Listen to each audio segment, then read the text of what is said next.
Go.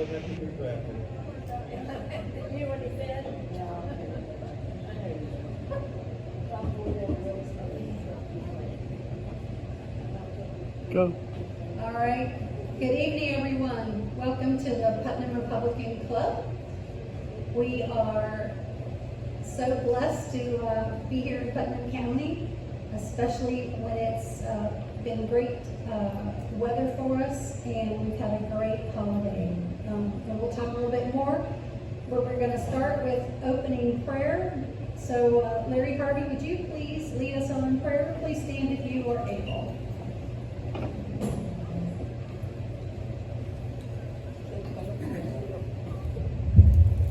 Let's bow our heads. Gracious Heavenly Father, we thank you for today, a day we've never experienced before in our life. Lord, people invested in us, and it's time for us to invest in them. Father, we ask that you bless this club tonight, bless our speaker, bless everything that's said and done. And we ask everything in Christ's name we pray. Amen. And if you all join me in the pledge. I pledge allegiance to the flag of the United States of America and to the republic for which it stands, one nation, under God, indivisible, with liberty and justice for all. Thank you, everyone. So we want to first recognize that we have a couple of dignitaries here with Charles Overturf, our supervisor of elections. Charles, in his seat, I'm going to put reserved on that table from now on. So, Larry Harvey, one of our county commissioners. And I'm going to surprise him and introduce Brett Coates. If you all haven't met Brett before, if you raise your hand, he was our first president of this club back 11 years ago, I think now. So, since we've just passed our 10-year anniversary, is that right, David? I think so. And then we want to recognize, especially this time of the year, all of our veterans. So if you're a veteran, if you'll please raise your hand or stand and let us recognize you. Barry, thank you, Barry.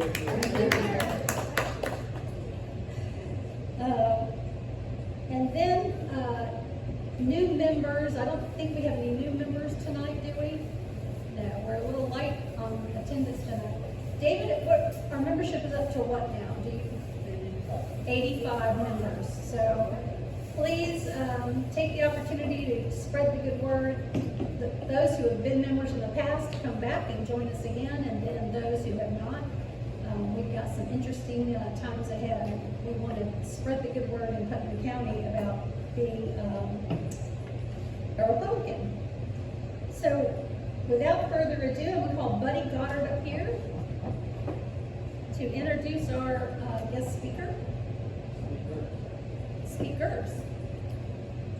Thank you, Buddy.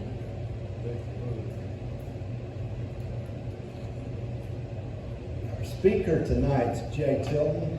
Jay is born and raised right here in Putnam County, and now is over our landfill, and he's made phenomenal changes over there. But the other thing I need is Larry Harvey to come up and speak to us about upcoming events. How about that? Oh, you want Jay first? Okay. I can do what I want to up here. Okay, so let's have Jay up here. I got a little pass along. I'll pass it out. If you don't mind, it's kind of just the slide, the PowerPoint that I'm going to be working off of. All right, we'll do that. You have to go there so you're on camera. All right. So we can hear you without you yelling. Okay. What? What'd you say? Maybe you shouldn't drink them weird. Something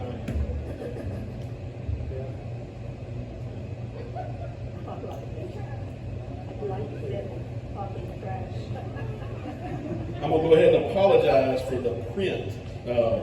I talk a whole lot better than I am technologically savvy, so trying to get everything on here and not use too many pages, it's a little small, but hopefully you can bear with me tonight and we can have a good conversation. So Like I was introduced, my name is Jay Tilton. I was born and raised here in Putnam County.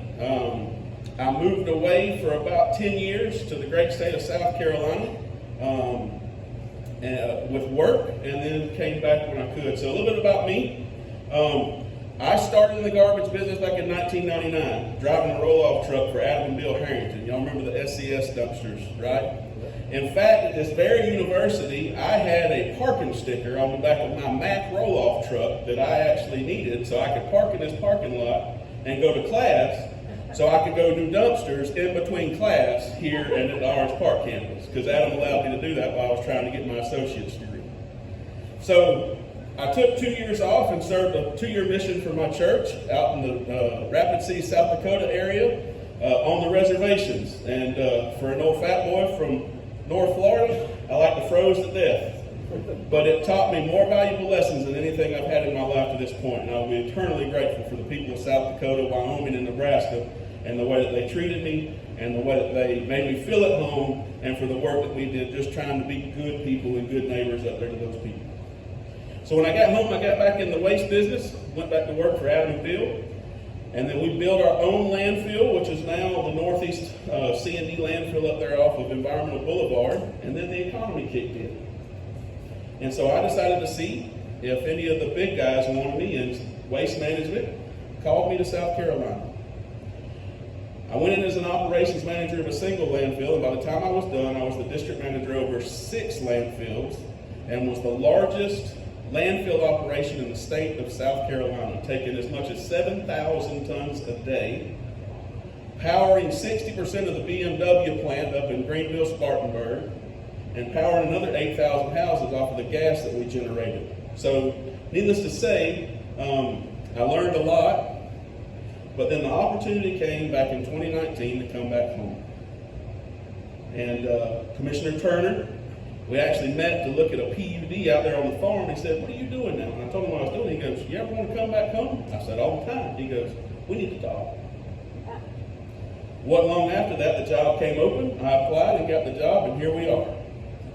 So, but with all that being said, my greatest accomplishment is the family I have. I'm the father of, I'm the father of 3, and about 2 years ago, a 4th one snuck in there that we've kind of taken care of. And let's just say he now calls me Big Daddy, and he's always at the house. So I guess I'm a father of 4 now these days. A couple of facts about trash.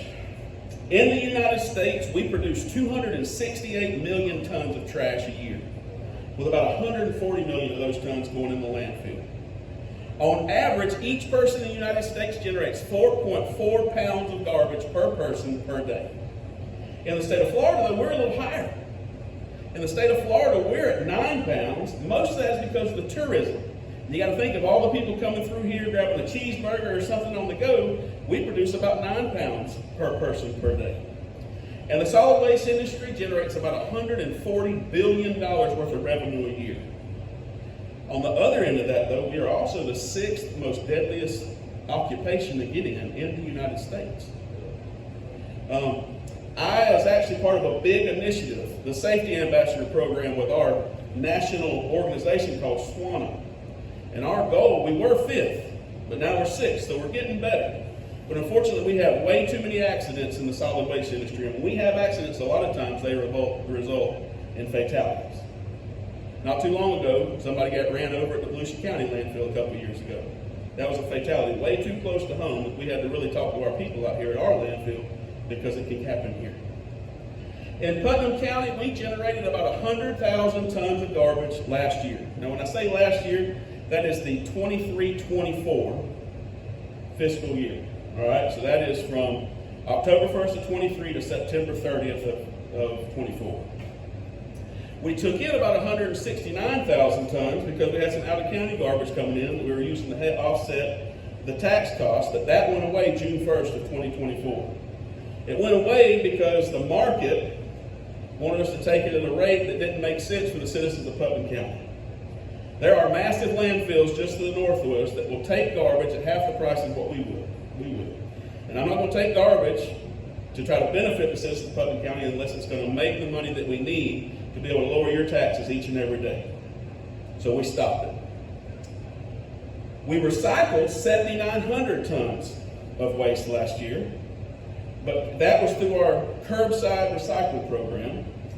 But countywide, we recycled 42,753 tons. That is coming from all the Walmarts, Publix, and the different people who participate in any type of recycling program in the county. So how is our trash handled? Well, it's handled a couple different ways. First, we have 4 different types of garbage that we deal with in Putnam County. We have your MSW, which is called municipal solid waste. Now, municipal solid waste is like your household garbage, the stuff you put out at the curb. The second is the industrial waste, and when I say industrial waste, it's really the same type of materials, it's just where it comes from. The garbage business is kind of funny. So hazardous waste, right? If it's in the actual use container, it's not hazardous. So for our ladies, we use nail polish.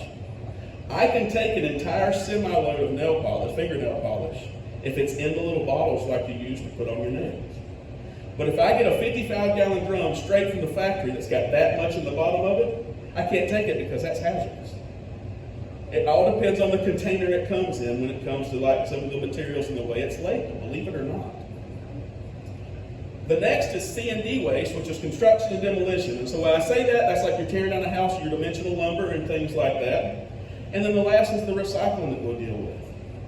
Most of what we deal with is picked up by the curbs. So Waste Pro is our contractor, and they go around and they hit 34,000 houses a week. That's for the recycling and for the trash pickup, okay? So throughout the county, that's how many stops they make per week. The other part that we do is you have people bringing garbage in from like job sites with the roll-off containers, like I talked about with SCS. You'll see the Waste Pro, now the CWS as they've been sold, and some of the other ones. And then we have our 2 drop-off locations. They're not convenience centers, right, Commissioner? It's not convenient, it's just the other place to drop it off. Then at Huntington, which is down in Crescent City, and at Interlaken. And then we have, it all comes back to our Putnam County Central Landfill. And if you look at the picture that shows the landfill, that's actually the picture, I know it's small, but that is the picture from about 2,000 feet up from a drone this year from our flyover. So every year in April, we have a drone that flies over and does a topography map. And what it tells us is, it tells us how much our landfill has grown from year over year. So they take a topo of what the horizon or what the land looks like, they lay it over what it looked like last year at the same time, and they say you used up this amount of garbage or this amount of airspace, right? Cubic yards. I am proud to announce that we are packing more garbage per cubic yard than has ever been packed at the Putnam County Central Landfill. This year we're packing 1,660 pounds of garbage in a cubic yard. That's exciting to a landfill guy. It's not really exciting to people that aren't in the landfill business, but that's good. That's really good compared to where we've been. But what that does is just that number improving that much year over year, we've added 3 months worth of life to our landfill that could, if we have to, can push back the building of the next set. That's what that does. And we're going to get into why that matters here in just a little bit. So once the garbage arrives at the landfill, we have 3 jobs. We have to push it to the right spot. We have to pack it in place because, like I just talked about, we're trying to get as much garbage as we can in that landfill, and then we have to get it covered at the end of the day. So at the landfill, you have the area that the trucks come and dump the garbage, and that's the tipping floor. Then you have the place where the garbage actually gets worked. So every day we're building the mountain, right? And so when you build that mountain, the dozer is pushing that garbage from where you dump it out as the citizens or as our customers and taking it to the area where our compactor, which is our money maker, that machine has 6-inch spike wheels and weighs 100,000 pounds. So what does it do? You get that dozer man, he's got to take that garbage and he spreads it out about 2 foot thick, and then my compactor walks over the top of it and he mashes it to about 8 inches. So he's mashing all the air and empty space out of it. And so that's why when you hear about landfill gas is made in a non-oxygen state because we've done mashed all the oxygen out of there before those bugs can go to work. And that's a whole other technical speech for another day. But, so why does it matter? Because this mountain actually has to be built to spec. So when you put in to build a landfill, it's no different than building a house. You have somebody that looks at your permit and they say you have to survey it and it has to be just in the right spot. And we have to build that mountain within a foot of how that slope is supposed to be made. And if it's overfilled, before you can close it out and cap it off, we actually have to go back, take that garbage out and put it somewhere else. So what we do to make sure that we pack as much airspace and as much garbage in there as possible is we actually use GPS. Now when I first got here, they didn't know what that meant. So what the first thing I did to understand how the outside slopes were being built is I actually brought a surveyor in, and then we took PVC pipe, and if it was, say, a 4-foot field, we cut the PVC pipe at 4 foot and told the compactor man, you got 4 foot of fill right here, and you can't go over the top of this pipe. The thing that we found was that those pipes lasted for about 45 minutes, and then they got ran over in the garbage. So we had to do something that was a little bit more cost effective and actually worked all the time. And so in my previous life in waste management, we had a company by the name of Carlson that we did business with, and they made it to where we could actually 3D model the garbage. You can actually tell where the garbage has been compacted the right way, and that's some of the little pictures that you see. The picture 17 there is actually the layout of the landfill, and you can see where the compactor is working, if you can see it, and again, I apologize. And then you see the next picture actually has a picture of my compactor, and it has the blue and red all over it. That actually tells them if the garbage is compacted. So if you look at where he's been working, and if it's green, that garbage is packed as tight as he's going to get it. So the industry standard is you walk over a piece of garbage 4 times. So that means it's got 2 wheels each side, so you have to go up, back. And then it's really not worth the fuel to go back over it again. But what the GPS tells you is if you go up over across it and then back over it, and if you settle less than 6 inches, that garbage is just about as packed as you're going to get it with that machine and the PSI that it has. So it also helps us be more efficient on where we're actually working. Rather than the guys having to guess how tight it is, the GPS says, go somewhere else. You're wasting fuel, right? Okay. And the last thing we have to do is we actually have to cover the garbage. And this is one of the more critical things that we face every day because dirt is not easy to come by. So we actually, at this Putnam County Central Landfill, do a couple different things. One, we have in our permit that we are able to mix the mulch that we make from the yard waste that you guys as citizens bring in. We mix that with the dirt and use that for alternative daily cover. 2, I'm going to talk about it here in just a little bit, but we actually put a tire grinder in a couple years ago. And one of the things we're allowed to do with the shreds from the tires is to mix it with the mulch and the dirt and use it for alternative daily cover. So we're actually getting recycled use out of the tires that we're shredding there at the landfill. The other thing that we do with the tires is they make a great road base, but you don't want to drive over top of it. So you put the tire shreds down and then you go back over top of it with like a lime rock, and it does a really good job of holding up to the best that it can. But the cover, it helps with several different things. 1, our permit says we've got to. 2, it helps control odors. And then 3, it helps control vectors. Birds, wild dogs, and things like that that can strangle garbage all over the place. Mr. Wayne Wilkinson and Mr. Miner and those guys, they're very patient with us because we have to come pick up trash off of their places at times where the eagles took the turkey bones and stuff, especially Mr. Wilkinson right next to it. We have to send people by his house every couple of weeks to try to get the trash that the birds string out over there on a regular basis. All right.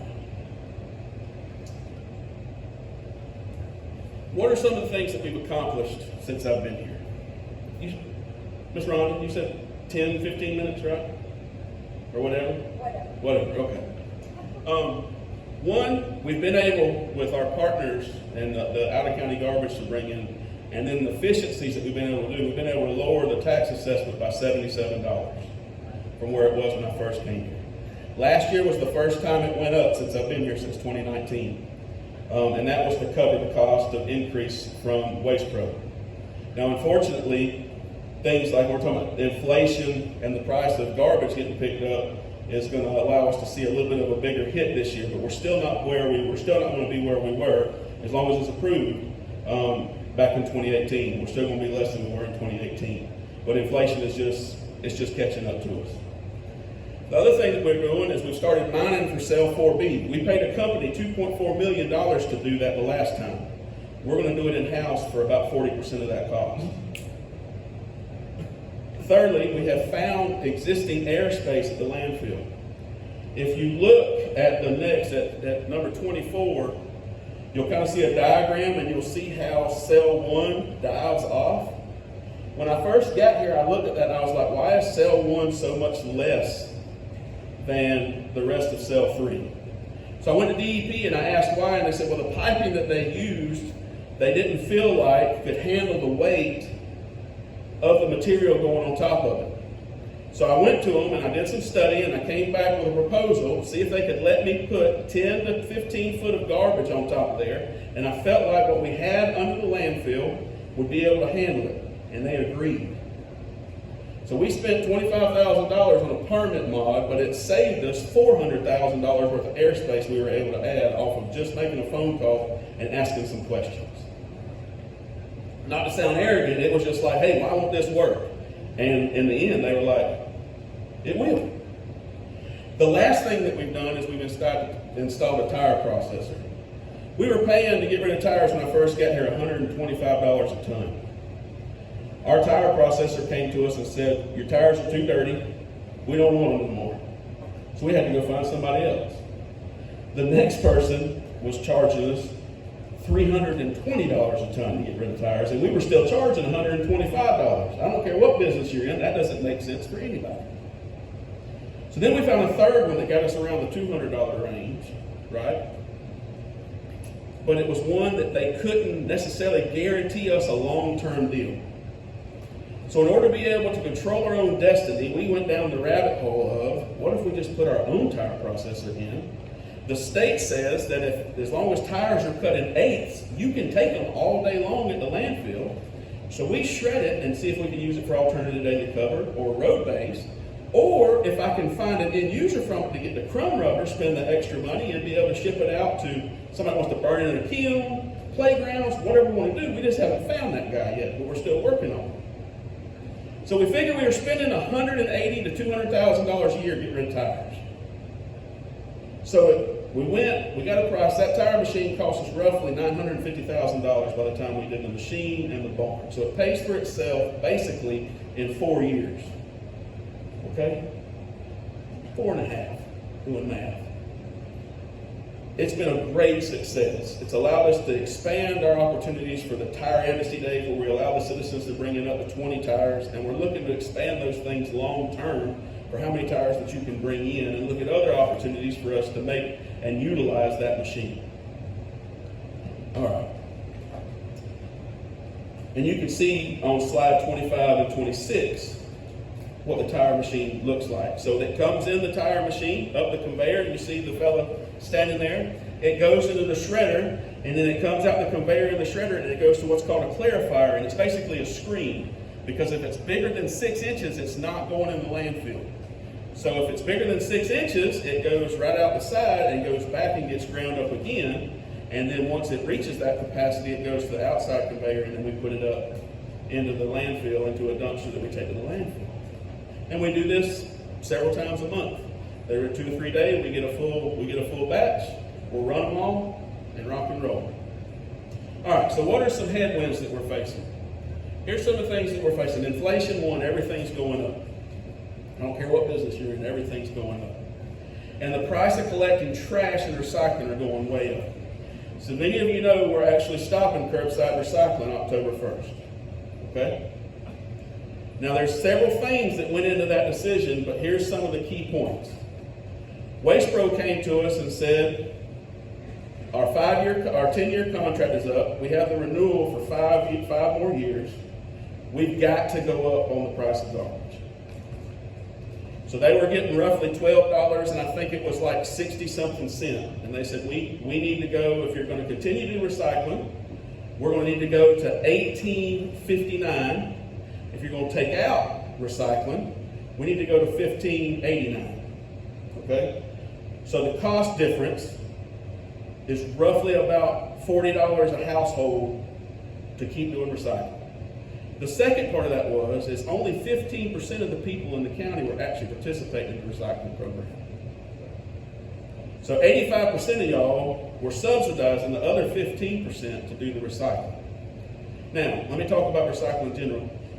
As much as we would all like recycling to be what saves the world, unfortunately, it is a business. Recycling works when we're suffering. What do you mean by that? Recycling works when the oil is $100 a barrel and you're paying $4.50 to $5 a gallon for gasoline. Because then it makes sense to take those plastics and turn them back into a usable product. About 10 years ago, China came out with what was called the Green Fence Initiative. What they said is we're not going to take your material, because they're the leader in recycling in the world, unless you can keep the contamination less than 1%. The best MRFs, municipal recycling facilities in the United States that we have, struggle to get less than 7%. So what does that mean? That means there's less markets to take those materials. That means that we got to do a better job of trying to screen it on our end in order for places like that to take it, to actually make it valuable enough to want to recycle. As those contracts come to an end that Waste Pro has, they have to look for new places to take it. So I don't look at this as, well, we're just going backwards with recycling. I look at this as an opportunity for us to restart and do it the right way going forward. We just got to find the right partners. And we got to make it to where everybody wants to participate, or you participate without really knowing that you are participating, which is what we're going to talk about here in just a minute. Fourthly, I think we're struggling with, or headwinds are, let me back up.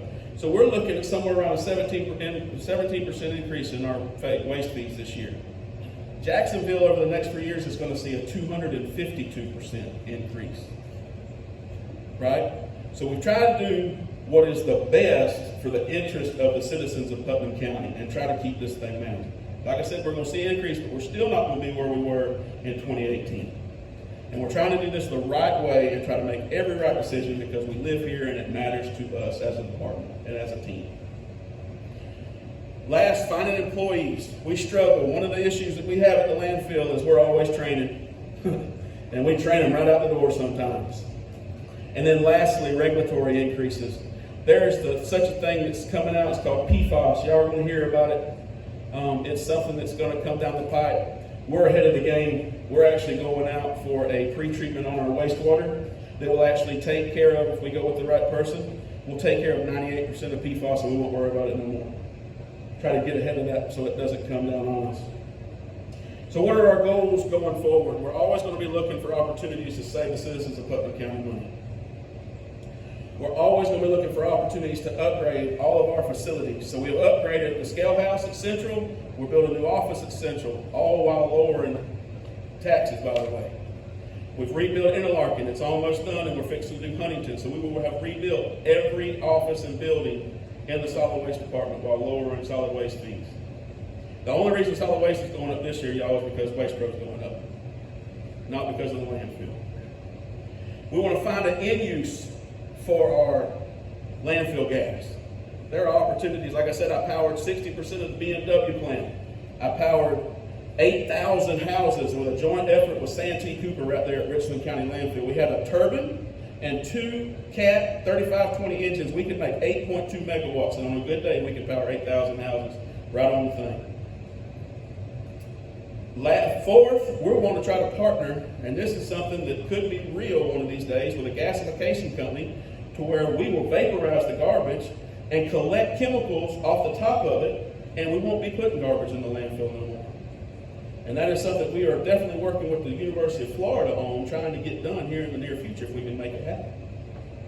We're always looking for a more cost-effective way to treat our wastewater. We need to try to get it to where we can keep it in-house. We're always looking for opportunities for recycle initiatives to rebuild our program. And the last thing that we have, and this is going to happen here in the next year to 18 months, is we're going to put a drop-off station at the central landfill so that the citizens don't have to drive up in the landfill more and more to try to keep from tires getting popped or anything like that. And there's a rendering of a potential of what that barn is going to look like that you'll drive in and throw your stuff in. So in conclusion, the solid waste industry is a complex, highly regulated field and career. Most people don't realize what happens to their garbage after it is picked up. And in this industry, we will strive to be a safe and good environmental steward. If you can accomplish these things, you can be a good neighbor and a true asset to your community. Thank you for allowing me to be here with you tonight. Does anybody have any questions?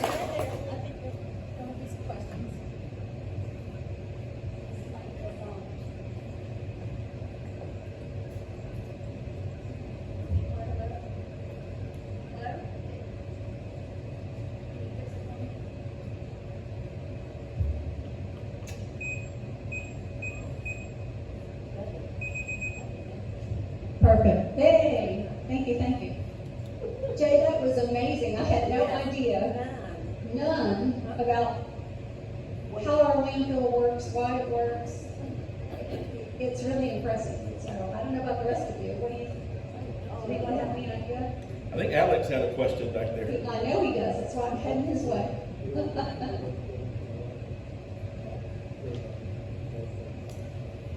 Jay, how many cells do we have out there now? And what do you do with a cell once you've covered it permanently? Does it eventually get recycled? Kind of a two-part question there.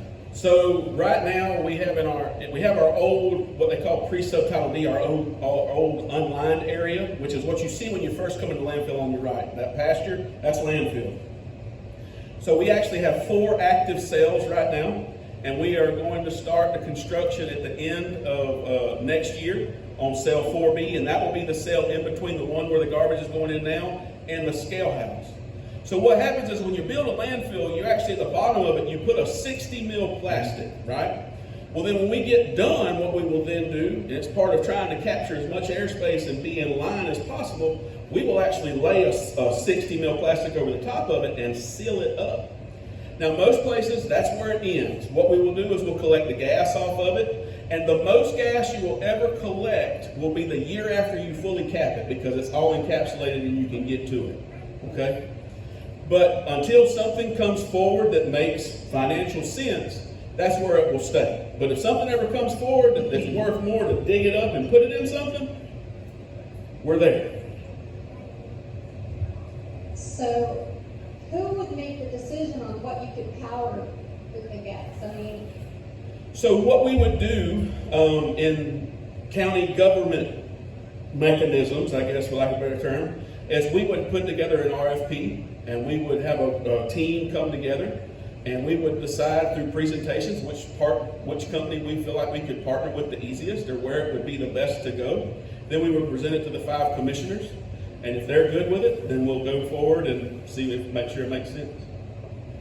Now, one of the things that we did do, which was very insightful, is when the new gas line came in for Seminole, they actually had to go across our property to put that gas line in. So part of that easement, we put a tap in.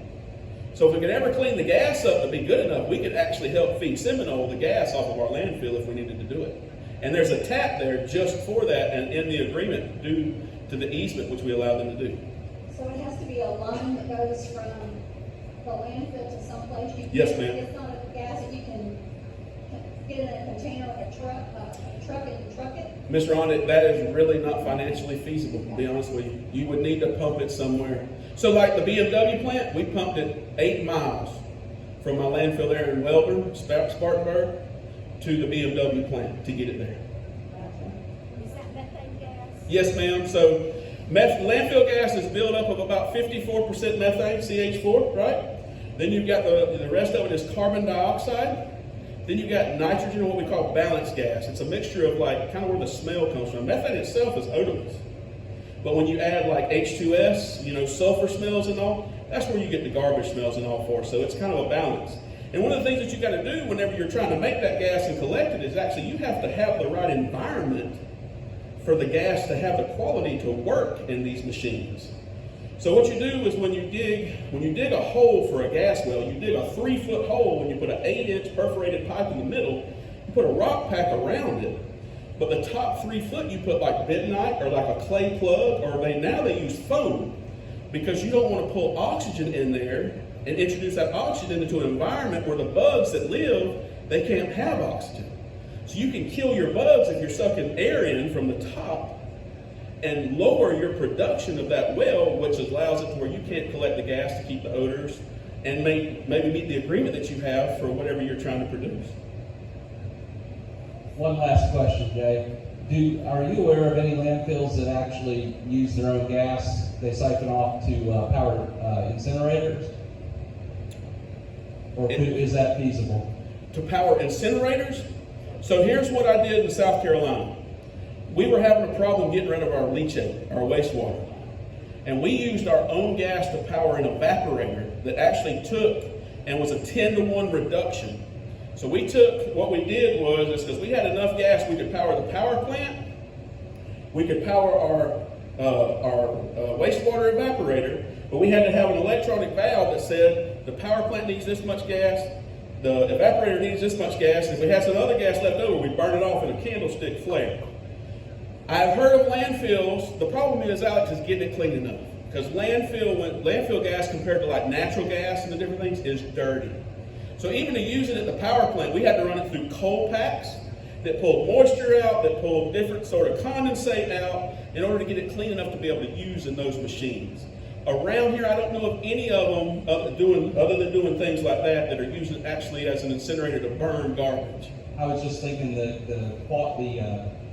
dirtiness of the gas or unclean, the contaminants, and it wouldn't really have an effect if you were just burning.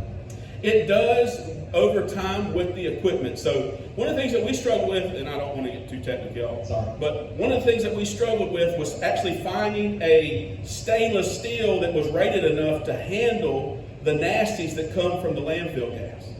And so we actually had to change out 2 or 3 things in that evaporator to get it where it would actually hold up and stainless not start cavitating or pitting, right? To where it could handle that environment. Because really, truthfully, what the evaporator was, we all did it as kids, right? You ever take your straw and blow in your milk and it made bubbles?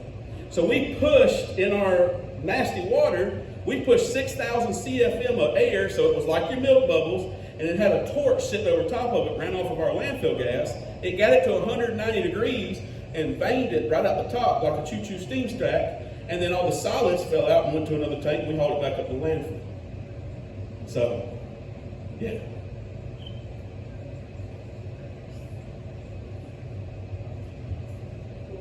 That sounded pretty interesting. You said like later down in the future something about, is it UF or UNI?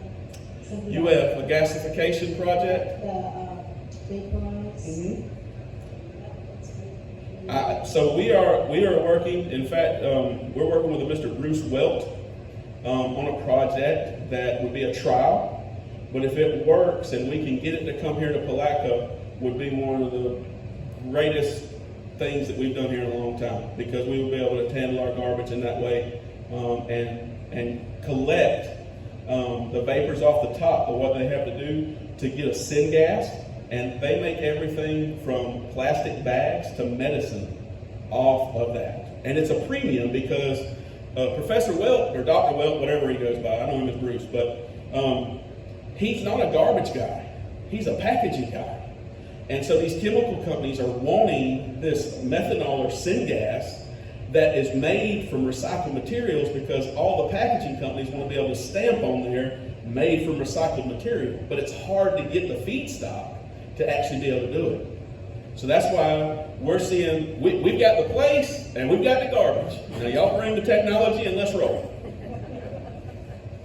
All right, any other questions? Jay, thank you so Yes, very ma'am. much.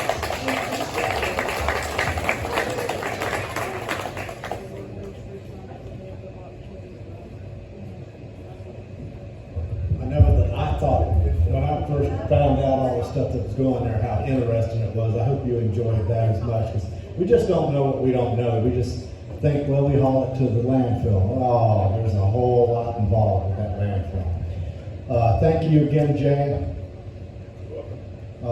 Larry Harvey, if you'll come up here real quick and fill us in on what's going on with Lake Ocklawaha.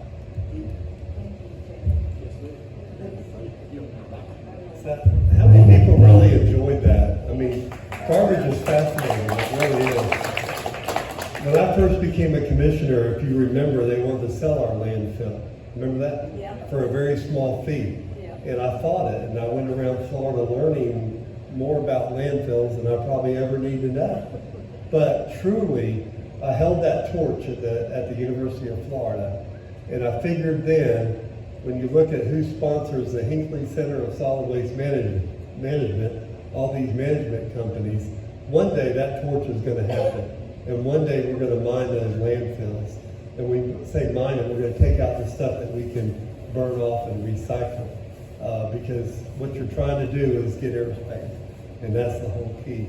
But it was really fascinating, and I mean landfills are, and Jay didn't mention tires, so I'm going to tell you my point on tires, because I went to him about recycling. I followed trucks around and said, we're not getting the rate of return on this. Y'all get how many tires a year? Five tires. And I think we get, out of 34,000 assessments, we get 3,100 people that take advantage of taking 5 tires a year. I'd rather just say, get rid of the tires, okay, off of your assessment. And then you can bring the tires with tire amnesty. But most of y'all in this room, when you go buy tires, they say, do you want us to get rid of it for you? And you go, yeah, go right in. Well, you're paying a fee with us, and you're going to pay a fee with them. So if you might hear me say, I want to get rid of the ability for you to bring tires in, that's why. We still have tire amnesty day, but it would be better for us to, because I think we're over, well, honestly, only 31,000 people are not using the service, and they're paying for it. So let me move on to what Buddy wants me to talk to you about. I know some people in this room don't support what I'm fixing to say, and that's more than fine with me. I don't mind having alternative views on this, but hear me out for just a minute on why the recent fight with the Broadman Reservoir, Lake Ocklawaha, was important for Putnam County. One, local issue, local decision, okay?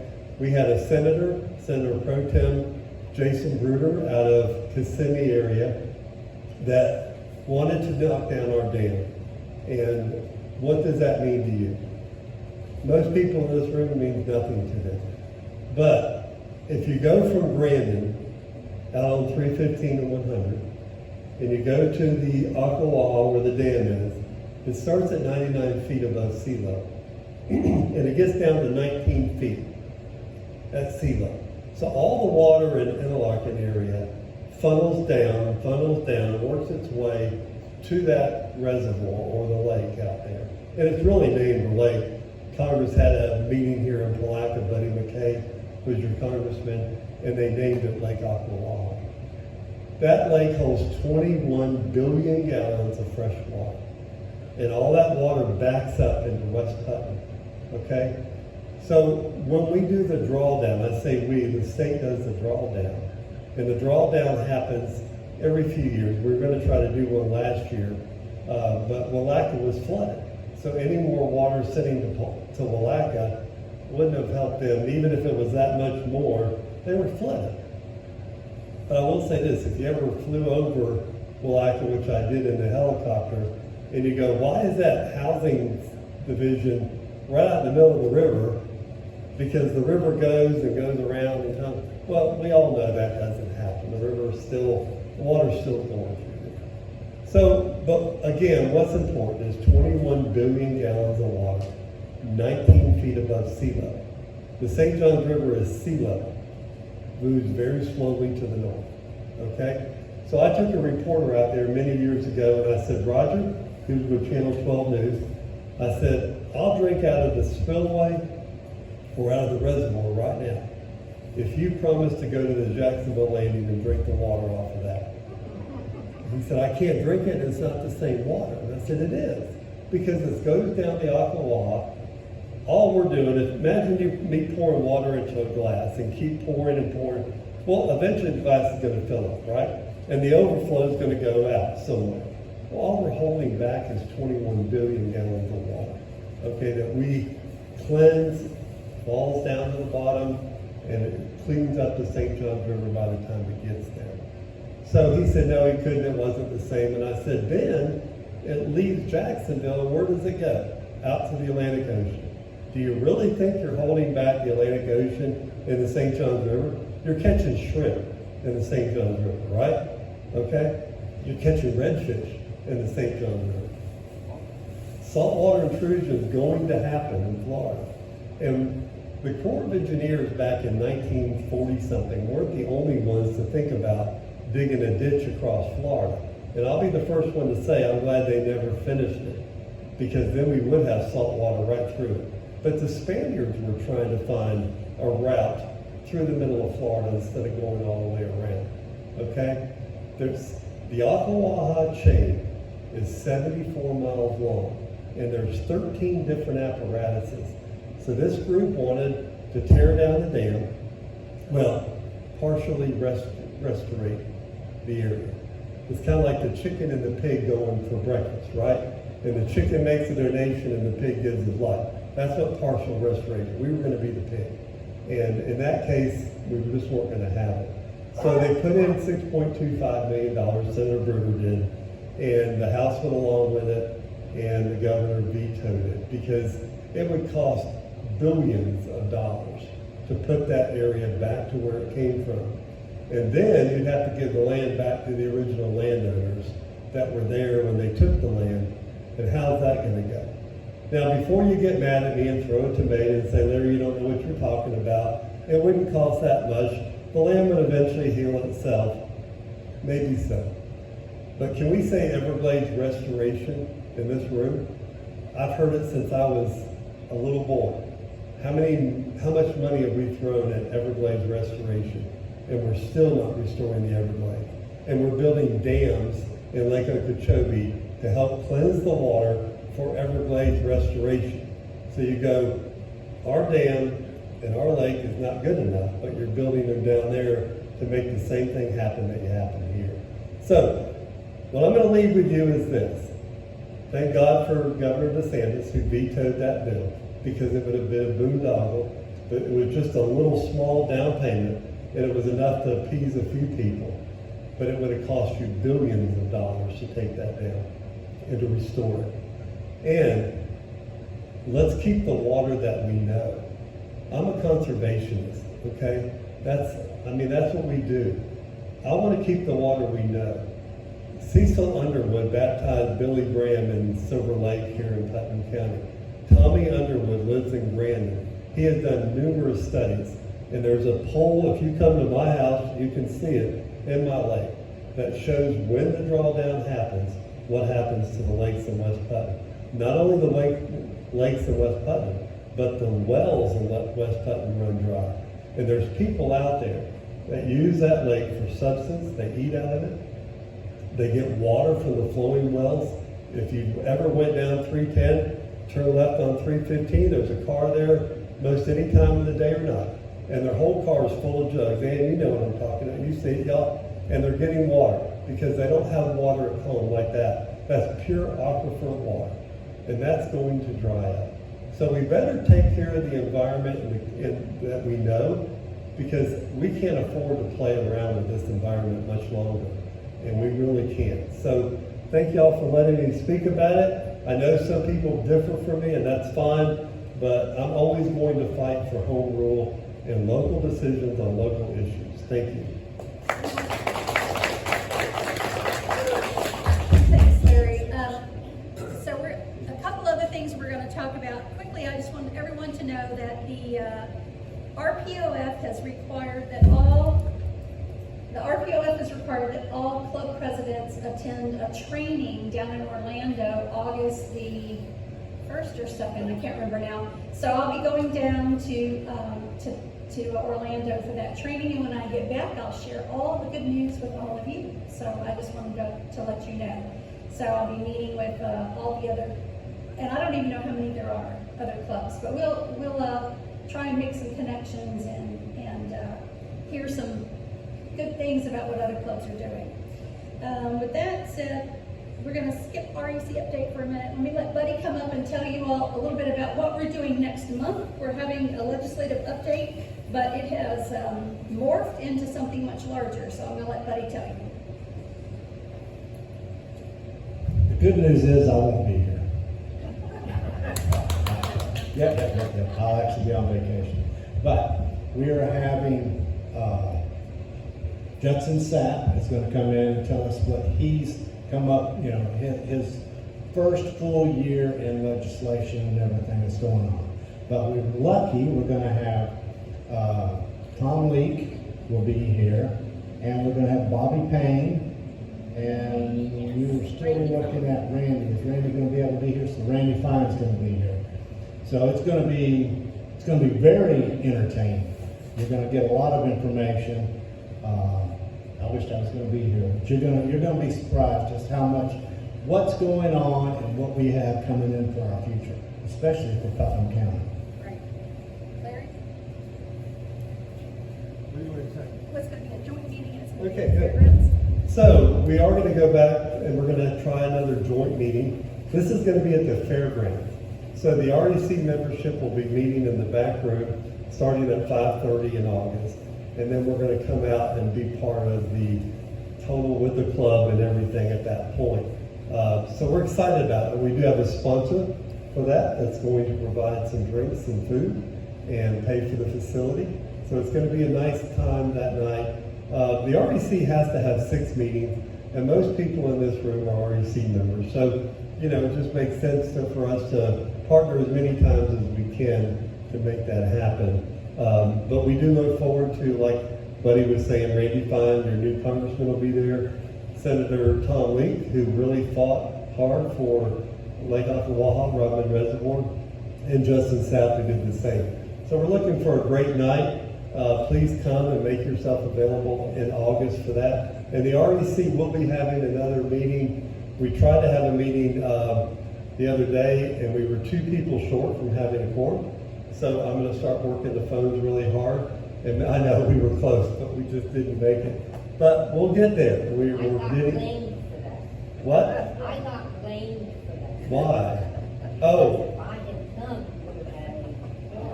If a frog had wings, he wouldn't bump his butt, though, right? But, no. And we can all do that, but, there was just people that were out at that time. And so, no big deal. We'll get it back together.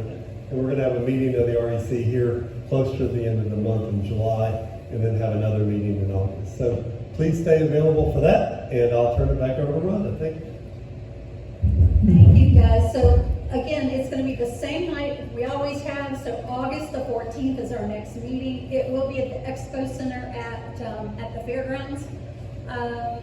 We do have 2 sponsors. We have Breck Sloan and John Browning, who have offered to be our sponsors because it's going to cost more to hold it there, the meeting there, and then for us to have just a little bit of something to eat.